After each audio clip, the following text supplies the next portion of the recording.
Hi everyone. You may remember that a couple of weeks ago it was revealed that Sharia courts are now operating here in Britain with the full backing of the law, even though they discriminate against women as a matter of course. And what this means is that those women who are intimidated into using these courts, as some of them will be, and everyone knows it, they will now find that they have the full weight of the British legal system lined up against them, alongside the patriarchal bigotry in their own communities.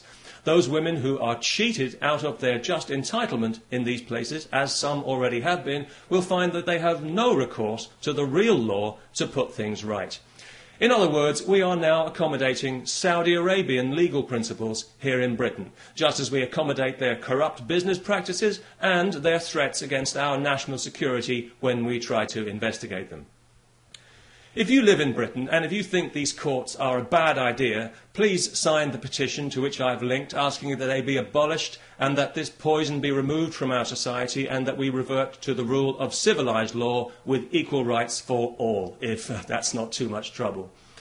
You know, over the last 11 years of this Labour government that we've had in Britain, the British people have seen their society subjected to social engineering on a massive scale by a misguided and arrogant liberal elite who, in their eagerness to fragment the fabric of our society, have actually succeeded in giving civilised values a bad name.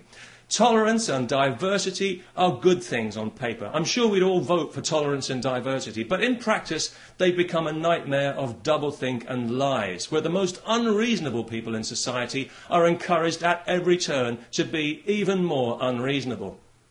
A case in point, just this week, some idiot from Saudi Arabia is being allowed to sue a supermarket because he was required to handle alcohol as part of his job, despite being told this when he took the job, and despite the fact that thousands of Muslims in Britain handle alcohol every day when they sell it in their corner shops to people like me.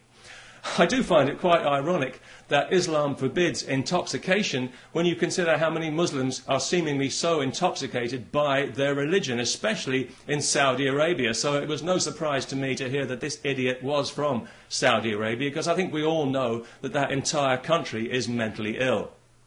The Saudis would have us believe that theirs is the purest form of Islam. Well, I don't know about that, but it's certainly the nuttiest form. It's barking mad, if you'll pardon the canine metaphor, and it's pig ignorant, even if you won't. It's got to be just about the nastiest belief system on this faith-obsessed planet, and it's a cowardly one as well, enforced by cowardly men who are afraid of women and whose only language is ultimately violence. They're absolutely pathetic, and history is already laughing at them. If the term human rights means anything in this world, then one day the Saudis will pay out as much in compensation for their abuse of women as the Catholic Church has for its abuse of children. And I'll certainly drink to that. Because I was out earlier today, coincidentally, buying some beer, not because I enjoy beer particularly, but because I know it offends Islam. Although it didn't seem to bother the Muslim shopkeeper I bought it from, maybe he was just being polite. Anyway, as I was leaving the shop with my beer, two women happened to walk past wearing burqas. Nothing too unusual about that, not anymore, not in London anyway, and nobody really paid it much attention, apart from one small child who I overheard describing them to her mother as letterbox ladies, which I thought was actually quite inventive and rather charming. But of course it was also deeply offensive. So we had the child put to death. No, not really. But it was lucky that neither of the women actually heard the offensive and insulting remark, because obviously each of them had her head encased in a cloth sack. So that was good, because it meant that the police didn't have to be called, no human rights people needed to get involved, and nobody required any financial compensation for hurt feelings, which I thought made a very pleasant change indeed. And of course, as a result, we didn't have to listen to any propaganda soundbites from some Islamist Saudi shill at the Muslim Council of Britain. So all in all, it worked out for the best. And it just goes to show that these things don't always have to end in tears. Peace, especially to everyone who remembers to sign the petition.